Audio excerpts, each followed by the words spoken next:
Welcome to my F1 channel. Welcome to Peter on Pole. My name is Peter in pole position. Let's talk about the top three drivers of the Portuguese Grand Prix, and it was not easy. In third place, and I say this with a heavy heart, Pierre Gasly. I'm going to put you in there. And why?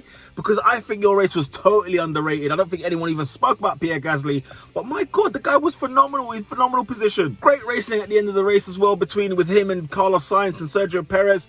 And the guy finishes P5. I mean, I'm sorry, he's definitely on the podium this weekend.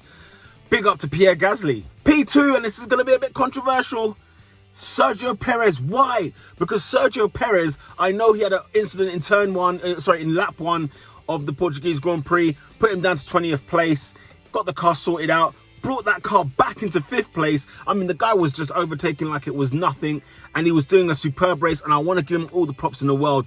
But towards the end of the race, he was finding it a bit hard. He went on the soft tyre. The soft tyre was horrible in Portimao, which is why Mercedes just stayed away from it. Listen, if you want to get some right strategy, just look at Mercedes. They didn't even touch the soft tyres, and they even went 1 and 2 in the race. But Sergio Perez, as much as you were great, and he was voted driver of the day as well by the fans, but there is somebody else that I think, come on, let's put some respect on his name, for goodness sake. And that man is Charles Leclerc. P4 Charles Leclerc. What? In that Ferrari, P4, this guy was battling. He was lapping up the Mercedes. Not Mercedes. Laying the smack down on McLaren. He was over there overtaking everybody. I couldn't believe what I was seeing. Charles Leclerc in that toilet of a car. In that Fiat 500.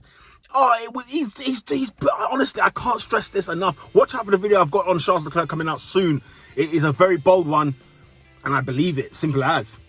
But Charles Leclerc, we have to show some respect. Put some respect on his frigging name, because the guy is doing absolute wonders. He's had a good weekend, to be fair. All weekend, he done very, very well, digging out some pace out of that car. And when you look at his teammate, Sebastian Vettel, the guy, you know, just change the driver now. Just get Mick Schumacher in there just for the last couple of races. That's not a bad idea, is it? Because Vettel's got a seat next year anyway. But Charles Leclerc, man, you have been superb. You've been absolutely superb, low-key.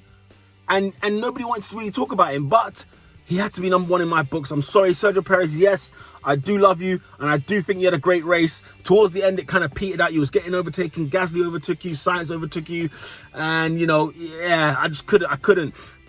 Charles just put in such a steady performance. P4 in a Ferrari, for goodness sake. Fantastic stuff. Unbelievable drive from Charles Leclerc.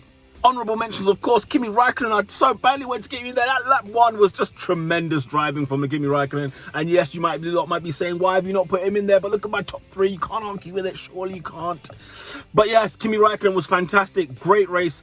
The guy, he's a phenomenal driver. He's a phenomenal driver, and his overtaking, his defending was brilliant. I don't know what it is. Something's happening, Kimi, I think, over the course of the season. It's just a bit of juice, a bit of, you know what I'm saying? You know, he's got something in there. He's got a bit of a jig in his step, you know. So, big up to Kimi Raikkonen. George Russell, of course, fantastic drive. You've actually very much impressed me race-wise. You always impress me in qualifying, getting into Q2 as well. Ugh, what a blinder. But then also in the race, man, you were really putting it out there. I remember seeing you in P8 at one time, P10. I thought, yes, my guy, you're the guy. So big up to George Russell. You're going to get an honourable mention for sure. But the last honourable mention I'll give is to Esteban Ocon. Guys, put some bloody respect on his name. Why? Because the guy was superb. Do you know, lap 55 out of 66 was his first pit stop of the race day? I mean, what are you talking about? This guy was managing that car superbly. Unbelievable on those tyres. I think he was on the medium tyres. The guy was superb. Oh, he put out an outstanding race. And I think, obviously, he's overshadowed by Danny Ricciardo. And yeah, we get it. You know, we understand why. But Esteban Ocon is no slouch. This is a good driver. He's better than Alex Albon, who everyone wants to love and rave and talk about.